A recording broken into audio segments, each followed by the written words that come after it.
નમસ્કાર, voice of India news ચેનલમાં આપનું સ્વાગત છે. પાલનપુર ખાતે બાર એસોસિએશન દ્વારા માનવતા ભર્યા હેતુસર રક્તદાન કેમ્પનું આયોજન કરવામાં આવ્યું હતું.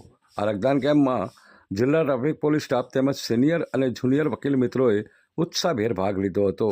રક્તદાન કેમ્પનું દીપ પ્રાગટ્ય કરી ઉદ્ઘાટન માનનીય પ્રિન્સિપાલ ડિસ્ટ્રિક્ટ એન્ડ સેશન જજ શ્રીમતી સુભદ્રાબેન બક્ષી દ્વારા કરવામાં આવ્યું હતું. આ કાર્યક્રમ દરમિયાન સિનિયર તથા જુનિયર વકીલ મિત્રો સાથે ટ્રાફિક પોલીસના કર્મચારીઓ પણ મોટી સંખ્યામાં ઉપસ્થિત રહ્યા હતા. રક્તદાન કેમ્પ દરમિયાન કુલ રક્તની 59 યુનિટ એકત્રિત કરવામાં આવી હતી, જે સમાજ માટે પ્રશંસનીય અને પ્રેરણાદાયક કામગીરી છે. આ પ્રસંગે બાર એસોસિએશનના પ્રમુખ એડવોકેટ ભાવેશકુમાર રાવલ દ્વારા તમામ રક્તદાતાઓને સર્ટિફિકેટ તેમજ ગિફ્ટ આપી પ્રોત્સાહિત કરવામાં આવ્યા હતા અને તેમનો હૃદયપૂર્વક આભાર પણ વ્યક્ત કર્યો હતો.